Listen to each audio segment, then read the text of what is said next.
Bonjour Diane Belligo. Bonjour. Merci de répondre aux questions de Biosanté Télé. Oui. Alors, vous avez récemment sorti un livre qui s'appelle le Tantra de la réconciliation. Qui s'appelle en fait Masculin-Féminin. Masculin-Féminin, qui est présent ici. Masculin-Féminin, l'initiation. Aux éditions de Daniel. L'initiation amoureuse. Et le sous-titre qui, pour moi, est très important, c'est la fusion au cœur de la séparation. Très bien. Donc, donnez-nous un petit peu quelques précisions sur cet ouvrage. Quelle est votre œuvre? Comment vous travaillez? Qu'est-ce que vous rencontrez? Enfin, je veux tout savoir de vous. Et donc, ça part de cette compréhension, je dirais, que je porte en moi, des dimensions à la fois très personnelles mais universelles de masculin-féminin en nous.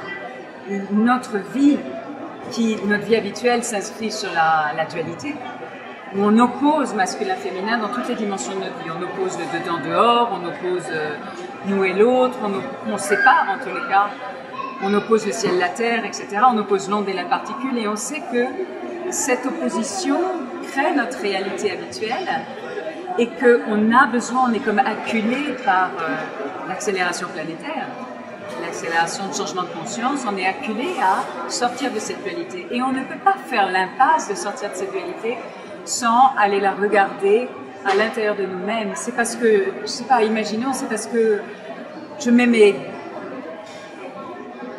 papiers de bonbons à l'extérieur de la voiture, mais ça individuellement, mais collectivement, je vais mettre mes déchets nucléaires à l'extérieur, chez le voisin. Donc on se rend compte à quel point croire de façon illusoire que dedans-dehors c'est séparé nous amène à une aberration. Et donc là, on est confronté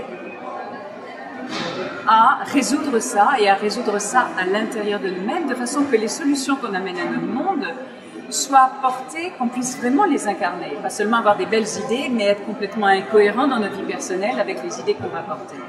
Donc moi, je porte cette compréhension, je dirais, intérieure de ce que c'est le masculin et le féminin, à la fois très personnel, qui peut être dénaturé, et qui sont dénaturés à l'intérieur de nous-mêmes, et en même temps dans leurs dimensions les plus élevées, les plus universelles, les plus sacrées.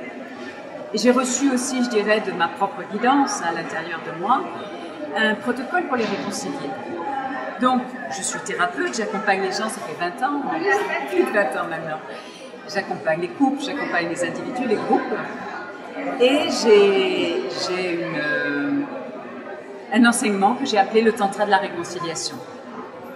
Et donc, je fais des stages, j'accompagne les gens individuellement aussi, et j'accompagne les couples.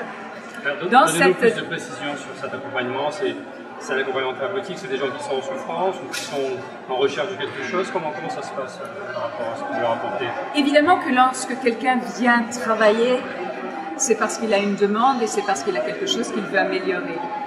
Est-ce que les gens sont en souffrance? On est tous en souffrance de vivre dans la dualité, je pense. On est tous en souffrance d'avoir un pressentiment qu'on est bien plus vaste que ce qu'on vit et qu'on a envie de le réaliser. C'est un accompagnement thérapeutique, mais je dirais que la façon où j'amène la personne à prendre profondément responsabilité et soin du nœud de son être, on est au-delà du thérapeutique, on est plus dans l'initiative. Parce qu'à un moment, je vais amener la personne à sa dimension spirituelle en disant « Oui, mais au niveau de l'âme, qu'est-ce qui fait que tu as choisi ces paroles ? Où ça t'amène? Qu'est-ce que ça révèle de toi dans ton chemin d'éternité ?» Donc, certes, il y a une amélioration, il y a une pacification au niveau thérapeutique de l'histoire très personnelle de la personne, mais il y a aussi dans la dimension spirituelle de son être. Donc ça veut dire que vous les amenez peut-être à prendre conscience de certaines choses, de certains états de fait, qu'eux n'ont pas forcément encore touché du doigt. Est-ce que c'est des choses qui sont en eux et que vous révélez? Est-ce que vous les amenez aussi à être responsables de leur mode de fonctionnement et pas qu'ils soient simplement, je veux dire, il faut qu'ils soient acteurs de cette étape? Je leur fais prendre conscience qu'ils sont complètement acteurs de leur dimension, acteurs de leur vie, qui sont responsables de leur vie, et que c'est eux qui peuvent véritablement pacifier leur vie.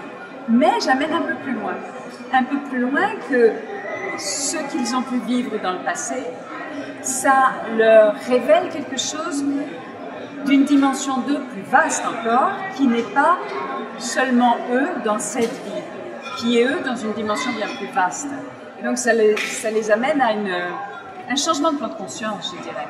Donc certes, on est dans le thérapeutique, dans le sens où l'histoire d'enfance est grandement pacifiée, apaisée, mais aussi dans la dimension plus initiatique, où il y a quelque chose qui sort de l'histoire personnelle et qui amène l'être dans un alignement à quelque chose de plus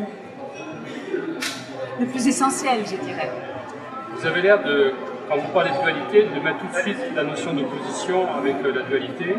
Alors moi, ça m'amène à deux réflexions. C'est que la dualité, c'est quelque chose qui existe déjà, par exemple, dans les médecine traditionnelle chinoise depuis 7000 ans, où on parle du yin, du yang, du jour, de la nuit, etc.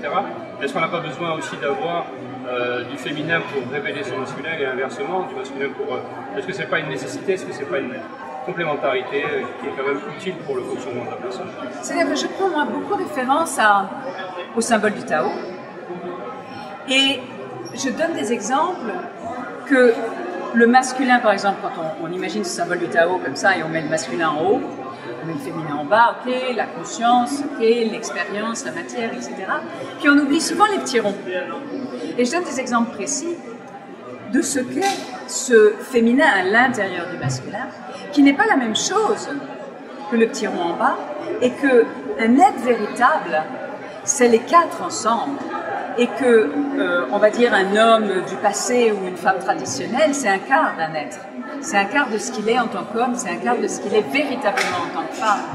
Je prends l'exemple, par exemple, j'aime prendre l'exemple d'une femme, une businesswoman, par exemple, parce que je l'ai rencontrée, qui est très très active, très autoritaire, et très dans le regard de ce qu'elle donne. Elle est très avec la bouche refaite, les seins refaits, une jupe très courte. Et je l'ai vue, cette femme, elle était dans le train, pas aujourd'hui mais une autre fois, juste en face de moi. Elle dirigeait son équipe avec beaucoup de... Elle avait 3 téléphones, moi je n'en ai qu'un, et encore je ne sais pas bien m'en servir. Avec beaucoup de fermeté, mais je dirais une forme de dureté. Puis elle a pris le 3e téléphone et elle a dit « Tu m'aimes et est-ce que tu me trouves belle ?» Et j'aurais dit à cette femme, vous avez un problème de masculin, elle m'aurait dit, je gagne plus d'argent que vous. Et certes, c'était vrai, sans doute, parce qu'elle était très chic. Et donc, horizontalement, c'est-à-dire dans l'environnement, son masculin était très actif, était emprunté aux hommes, était très dans la compétition et dans une forme d'autoritarisme. Mais à l'intérieur d'elle, sur le plan vertical, il y avait une petite fille qui remettait encore à l'homme.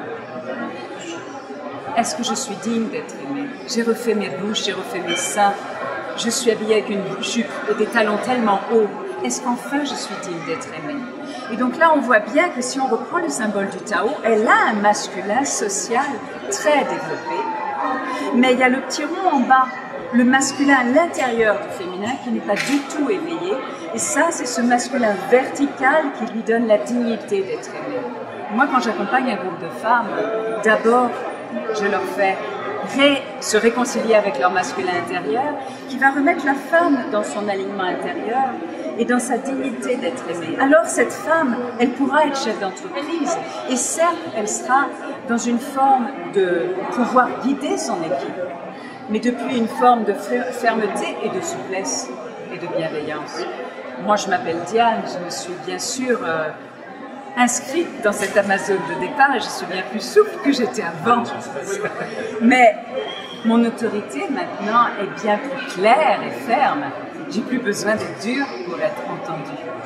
Mais je prends aussi moins sérieusement quand mon autorité est confrontée. C'est pas si grave. Et alors donc je crois que vous proposez des nombreux stages. Comment ça se passe un petit peu? Dans où ça se passe? Alors, quel type de stage vous proposez?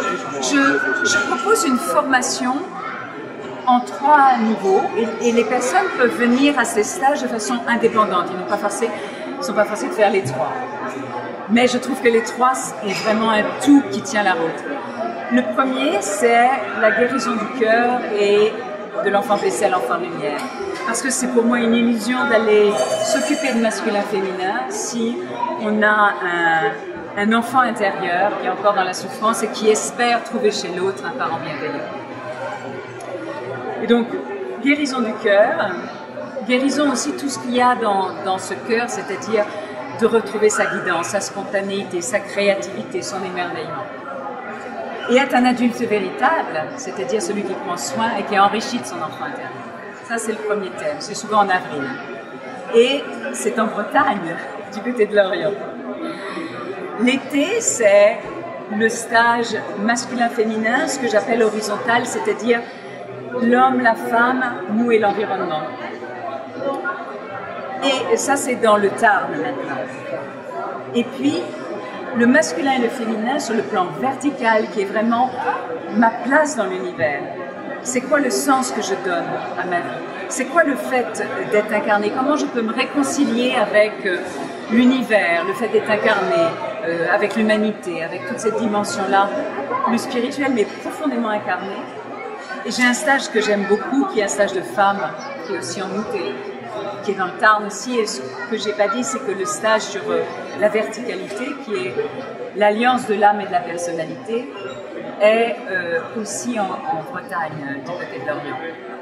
À part ça, j'ai des stages de week-end, mais qui sont plus organisés en Belgique, en Suisse.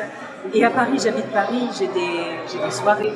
On travaille beaucoup l'énergie de vie, de libérer, d'amener ça au cœur. J'ai des journées à Paris, bien sûr, et j'ai des accompagnements individuels où j'amène l'être au cœur de sa blessure pour aller révéler le potentiel de l'être dans sa globalité, de ramener cette blessure dans le potentiel de l'âme, dans la dimension divine. J'accompagne les couples aussi. Donc toutes ces informations, on peut les trouver sur un site oui. Alors, qui est tantradiandelego.com. Donc tout attaché. Je rappelle votre livre dont je montre la couverture directement. Voilà, en tout cas, je vous remercie d'avoir accordé du temps à Biosanté Télé et puis je vous souhaite une bonne fin de semaine. Merci beaucoup, Diane. Merci.